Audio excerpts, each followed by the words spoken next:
The cat on the roof. Some say stray cats bring bad luck. Others say they bring something worse. When I was a kid, our home was like a mini petting zoo. Like, seriously, there were dogs barking in the yard, colorful canaries singing in the kitchen, guinea pigs squeaking from their cage, fish tanks bubbling in the living room, a tortoise that wandered around like it paid rent, and my favorite of them all, a brown bunny named Nikki.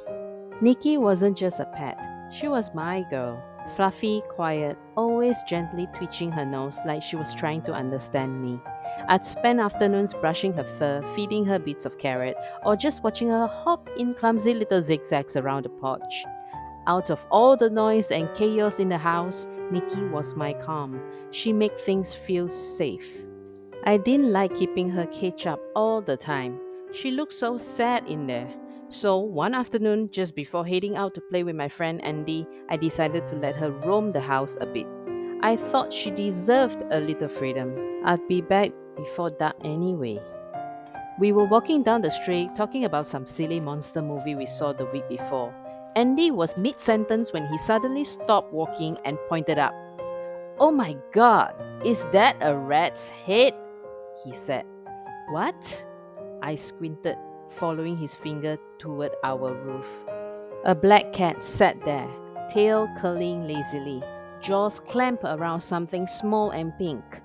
Blood dripped from it in lazy drops. I squinted harder. Andy took a step back.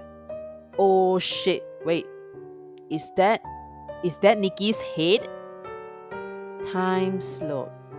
"No!" I said out loud, but I was already running. I remember screaming her name as I tore through the house. "Nikki! Nikki!" Her cage was empty. Of course it was. I flung open the back door. The kitchen windows were ajar. I ran outside, heart pounding, calling her like she'd come hopping back. But she didn't. Then I saw it. A trail of red dots across the tile floor. My breath caught. I crouched near the old kitchen cabinet, heart hammering in my ears, and peeked underneath. There she was, her body, but no head. After Nikki died, I thought that was the end of it, but that was just the beginning. 1 week later, I found the guinea pig's cage broken open, blood on the floor, no bodies. The canaries started disappearing too. One morning, I found yellow feathers scattered near the sink.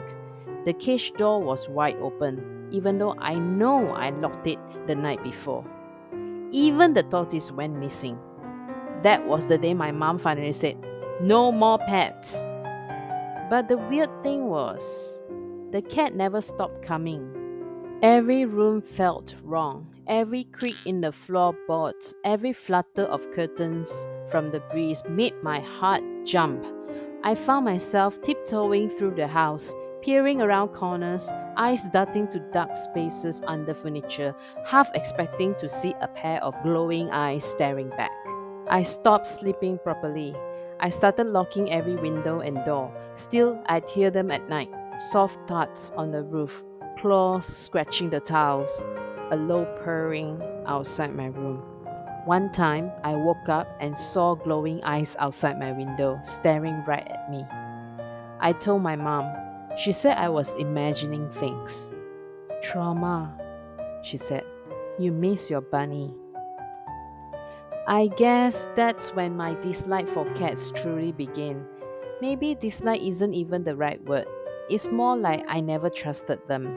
People love to say how graceful or cute they are, but all I ever saw was something sly and secretive. Like they always knew more than they let on, and none of it was good. After what happened to Nikki, how could I ever see them the same way? I started to suspect they didn't just kill for food. It felt personal, like they enjoy it. A few days later, Andy dropped by again.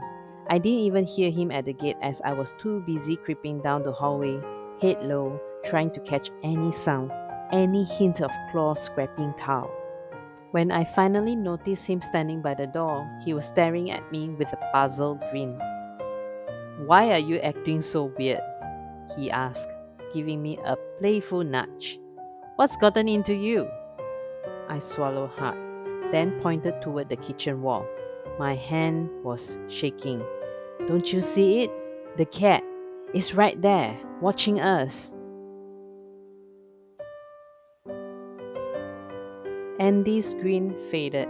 He squinted at the spot I was pointing to, then turned back to me with a confused frown. There's nothing there. My stomach dropped. I spun around, scanning the kitchen, the living room beyond it, the hallway leading to the bedrooms. Too quiet, even for a house that had lost so many of its sounds. It hit me like a cold water down my spine. The cat wasn't on the roof anymore. It wasn't perched on the fence or slinking through the garden. It was somewhere inside the house, hiding, waiting. And suddenly, I wasn't sure who it would come for next.